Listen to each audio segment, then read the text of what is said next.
man. Speaking of those independent artists, y'all, we got a real hot artist in here. I had the pleasure of working with him when I was doing another show when I was back on the Spizzle.com. Came through and blessed us with one of those internet TV interviews and all that.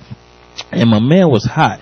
And his music and everything was hot. So he came back down to Everybody Radio from real, man. He had a long way to come to get here too, and he came down and blessed us tonight. So I want y'all to join me in putting your hands together and bringing in my partner, my friend, Mr. Justified is in the building. Y'all make some noise and put it together for Justified. What's going on, bruh? Yeah, what's up with it, Mr. Buck? Chilling. Man, I can't call it, man. I can't call it. Glad to have you down here, man. Oh, I appreciate the opportunity to come and chop it up with you, bro. You know how we do. Man, it's my pleasure, bro. It's my pleasure, man. So what's on your plate, man? What you got new? Let's let the people know who we talking to and what you got going on. You know, they looking at a very humble 10-year vet, you know what I'm saying? Well over a decade dropping records. We about to release album number 12. It's Justified Music Presents, produced by my boy Big D Rock, you know what I'm saying? Rockola Productions. He's getting it in out there in Palmdale, Lancaster area. And you know, we just working on this album, and it's my way of kind of trying to move to the back and then push some of my new artists that I recently signed up towards the front. I started a management company, and just trying to give some new artists this experience that I have, you know what I mean, to help their road be a little bit easier and get where I'm trying to get a little bit faster than it took me. Man. So won't you let everybody know how much work is it, you know, to go into the craft of what you did when you first started, man? How much work did you really have to put into it? Let these new people know that's coming up. Well, the hardest part was just finding an opportunity, you know, to get into the studio. That was the hardest part. The creativity part, speaking of myself, is natural. You know, God blessed me with a gift to do this, so the creative part comes easy. Now, the business is a grind, and it's sometimes a trial and error thing when you don't have somebody that has already been down the road that you're trying to get to mold you and shape you and guide you in the right direction. So it's trial and error, hit and miss, you know what I mean? So if I knew what I'm knowing right now back then, been a cold brother to deal with, you know what I mean? But I don't have any regrets. I'm glad that I went through the road that I went through, because it's got me where I'm at now, to where I'm strong and secure, and you know what I mean, can provide for a family and just do that grown man, you know? Absolutely. Let me ask you this. How'd you get a name like Justify? We went over this on the Spizzle, so I know you know, but they don't know. Right. So, absolutely. you know, just I'm going to take it to where I'm at now. Anybody that's interested in knowing what Justified means and why I'm called that, they can go to Romans chapter 8. That's in that good book, y'all, the Bible. You know what I'm saying? Read Romans chapter 8, and it's going to tell you who Justified is and what my mission is. So y'all check that out, and you'll know all you need to know about Justified. And since you mentioned this, Spizzle, you know, I still got a lot of those questions and answers, so I'm going to ask you some of them. So we're going to go back to that. So how did you actually get your start? You know, what was it that got your foot in the door to let you know that, you know, this is what I want to do? How did you get your start? Like I said, you know, it was a natural gift. So to sit down and to be able to write words together that rhyme and go with a beat, it came like real easy.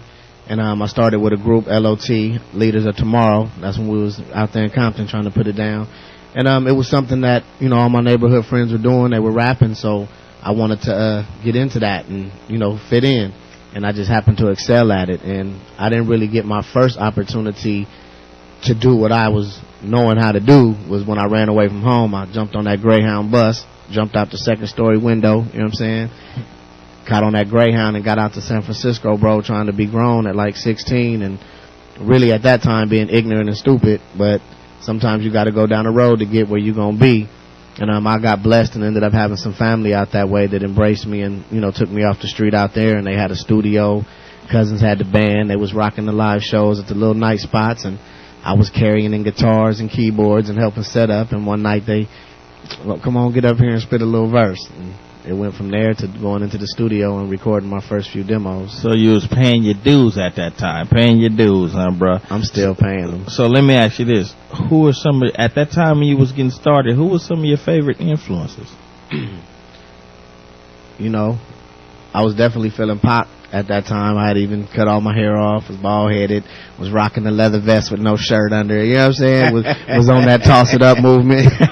But yeah, he influenced a great deal of my music because it came from the heart. It was real, and that's the type of artist I've always been, is somebody that told stories about what I was going through. I wasn't emulating another man's life.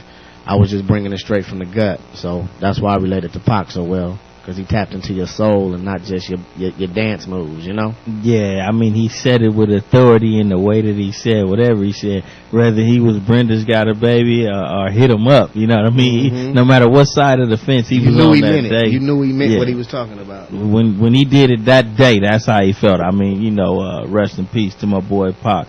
Let me ask you this. Who are some of the people that you had that you have worked with? When I was doing my Deep in the Game thing back in early 2001, I jumped on a few tracks. I had a song that was real hot at that time with E40. Cocaine was on the hook on that. We also had Badass, Spice One, KMG from A Butter Law. They came through and blessed me with a few verses, and it was a good thing. It definitely helped me get that buzz that I needed in my backyard, which was the Inland Empire at that time. I was out of Rialto, and you know, it really helped me pound the pavement there because of that notoriety of dealing with E40, because we had a banger that they were just eating it up. Yeah, absolutely, absolutely. Big ups to E40. Now, we got one of these CDs from you, man. You know what? Why don't you go ahead and tell us which one of these songs you like to play first, so we can let the people know who they listening to and some of the hot music that you have. Well, you know, I gave you a burnt list in a nice little order to let it flow. The first song that was on there is called The Road, and that's featuring myself, my wife, Mrs. Smith, a.k.a. Just a Lady. We also got my two new artists, Patient and Young Boss, representing on the tracks. Shout out to Young K-Dub. He didn't make it to the studio this night, but we got some heaters that I put on there with him too, so we trying to do it, man. Absolutely. And speaking about your wife, you got her here in the studio, so what we gonna do is we gonna come back and talk with her. Also, the lady, you know, they say behind every good and strong brother there's a strong woman, so we gonna find out what's going on with Lady Justified and see what's happening. So one more time, give us the name of that song. The Road. Here's The Road by Justified.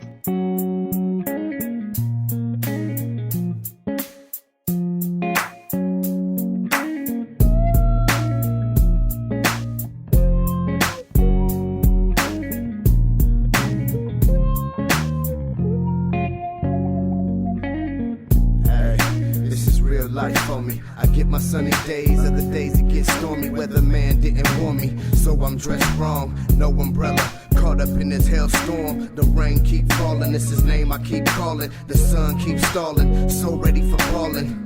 Yeah, it's my season to collect, and faith is believing even though I ain't seen it yet. So much I can't forget. I've been running this race and ain't broke a sweat yet.